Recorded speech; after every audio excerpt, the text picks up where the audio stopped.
Hey everyone, this is Sean with Integrity Ranch. I just got the cows moved out of this bottom.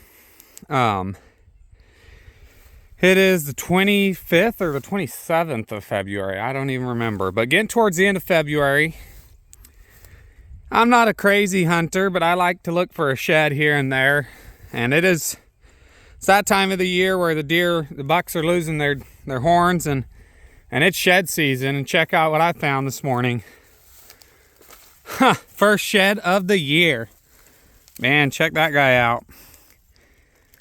If he grew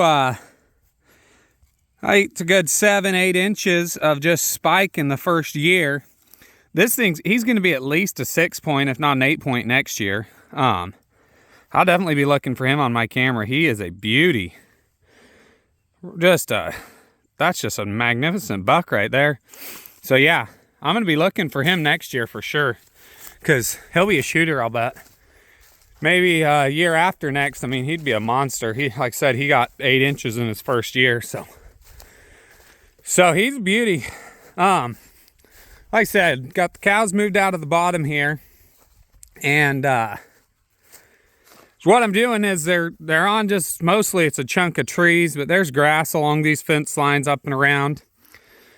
And there's no water in here, so I play it two different ways. Sometimes I'll go through the gate and they can water out of the pond.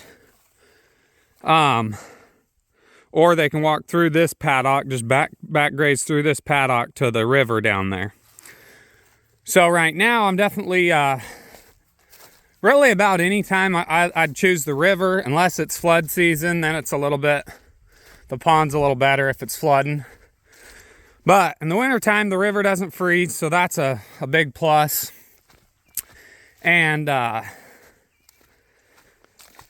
it's just cleaner. This pond is usually pretty muddy. And right now, I'll show you guys, it's about 10 feet low, so it's kind of a pain to water out of these ponds when they get this low. Because you can see, well, I'll probably have to zoom in, but see, I've got a post right there. And then I've got a post right there where the reel's hanging. And usually this is full of water right here. And I'll just do 2 reels right to my water hole and then get a drink there.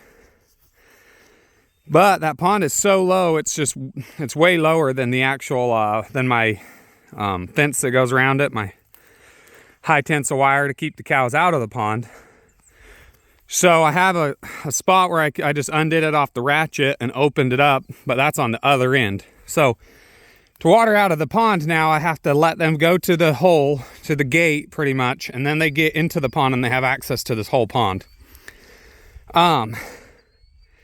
Which I don't like, but you know, that right now they're not getting in the pond and stuff, but we really need some rain to get this pond back up, or that fence is just in the way. But this is what the cows are on. This is kind of the majority of the grass right here. It's been rested since September, but we had a great spring 2024. Just, you know, seemed like it wouldn't stop raining, and then one day it did stop raining, and it pretty much just stopped raining is what it did. And we didn't grow a very good stockpile, but it always can be worse, because, you know, 2023, it never started raining. We didn't have rain in the spring, and we didn't have rain all year. So give me that rain in the spring and it can be dry in the fall. I'll take it. It's better than no rain. So we did grow some, man, in the video it doesn't look like there's any grass, but check out this beauty clump of fescue right there. You know, if I pull all that up, that's 8 inches tall. No, I'm kind of joking with you, but if you get down on the level, there's some grass in here. And like I said, what you see here, let me zoom out. What you see here is pretty much what they'll get. I'll probably try to push them in here for about a day and a half. You know, in the summertime when there's, you know, more grass than there is now, I'd only leave them in here a day. But I really, I hate feeding hay. I cry every time I feed hay because it costs me money, whereas this is it costs me a little in the lease, but this is cheap. So I really try not to feed much hay, but you can't starve your cows, so pushing them is one thing, but just plain out starving them is a whole nother deal, and that's something you don't want to be doing. So probably leave them in here a day and a half, and then we'll go back down to the bottom and go to the other half of that bottom. And like I said, I'm trying to just not use this pond. It's such a pain right now with how low it is. So we'll go to the bottom. I'll graze the other half of the bottom field, and then I'm gonna let them back graze and walk all the way to water from this pasture here, because that pond is just muddy. It's just a mess. So if they walk to the river, it's clean water. It's easier for me to set up, and I'm not worried about back grazing right now. This grass isn't growing.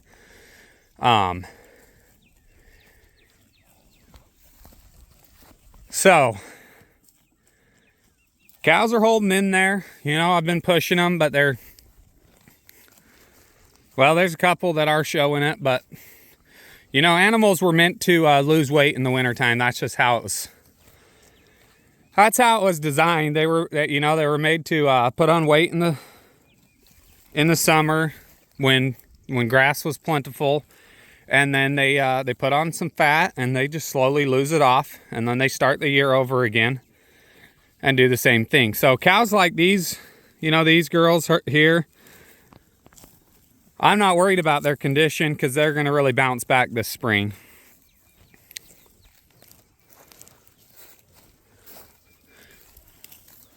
So